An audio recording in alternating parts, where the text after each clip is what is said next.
using the almond medium tips, and the first thing I'm going to do is apply the prep solution onto my natural nails. Let that air dry, and then I'm going to apply the primer solution and let that dry as well. To glue the extensions, I'm going to be using the Kiara Sky Builder Gel, and I'm going to first apply a really thin layer onto my natural nails, cure this for 30 seconds, and then apply a thin layer onto the nail extension. Apply the extension at an angle to push the glue upwards, flash cure this, and repeat with all the other nails, doing a full minute cure at the end. Next, I'm going to buff the surface of the extensions, and this is just to make sure the polish doesn't chip or peel. I really wanted to try out a pink chrome look, so I'm going to start off by applying a layer of the shade Wifey material as the base color, a layer of top coat over that, cured for 30 seconds, and then using the rub-on applicator, I'm going to rub the chrome powder all over the nail. Dust off the excess powder and then seal this in with a layer of top coat. Do the same for all the other nails. And now I'm all done.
Hi guys, watch me do my nails tonight. So these are my natural nails and I'm very, very happy with the length, but I'm kind of upset because I broke a couple of them on my right hand and I'm just really not in the mood to cut them all short. So I'm going to use gel extensions on the short nails and I promise you will not be able to tell them apart. First, I'll apply a really thin layer of the nail glue and cure this for 30 seconds. Then a thin layer of glue on the tip, and when I apply this, I do it at an angle so that it pushes the glue upwards, which you can see over here. And this way I just don't get anything like spilling out everywhere. So I do the same with all the other nails, flash curing in between, and then I do a full cure under the big lamp.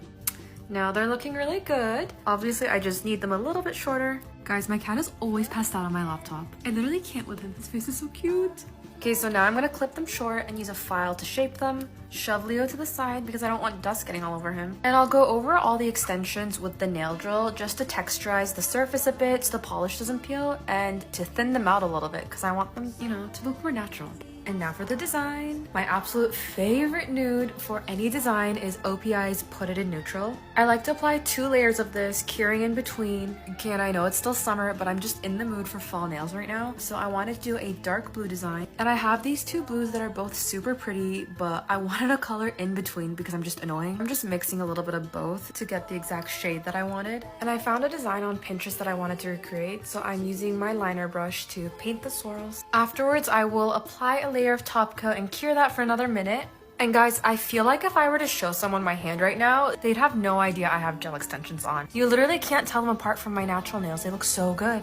Hi guys, let's do back to school nails together. These are what my nails look like right now and I don't like them. They're too short for me. So we're going to apply gel extensions and I'm using the Beetles nail kit. I'm just going through the regular steps here, applying the tips to my nails, flash curing, and then repeating with the other nails. Okay, now we have the long nails and it's time for the design. I got this Beetles mani kit, so I'm just grabbing the UV lamp, colors I'm going to be using, top coat, and the liner brush. I really wanted to do a wearable, cute design in pink today, so I'm starting off with this nude shade that actually turned out to look really good on me. Then using my liner brush, I'm going to paint some French tips, a double line French tip, and some solid colored nails. I just think this mix is so freaking cute, especially with these colors. Okay, and now I'm finishing off with top coat, curing this for a minute, and now I'm all done. I think these turned out so cute and pretty, and yeah, let me know what you guys think.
to show you guys how I remove my gel extensions and keep my natural nails looking healthy.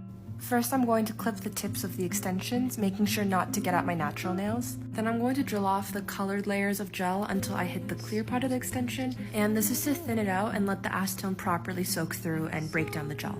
If you don't have a drill, you can also use a nail file. Same steps, file off the top layers until you hit the clear portion. Once I'm all done, I will apply cuticle oil to the skin around my nails to protect it from drying out, soak some cotton balls with acetone, and wrap this around the nail using strips of aluminum foil. This is to keep the cotton pads in place, and the foil traps in heat to help the gel break down faster. You're going to do this with all your nails and then let this soak for about 20 minutes. After letting them soak, the gel should be somewhat soft like this, and you're just going to gently scrape it off. If there are bits that are still hard, you just pop them back into the foil and let them soak for another 10 minutes or so. You want to make sure never to scrape at your natural nails because this is what really damages them and thins them out. If there are some stubborn bits left at the end, don't scrape at them, just gently buff them off. I'm going to wash my hands and then apply some cuticle oil, making sure to rub that in, and now I'm all done.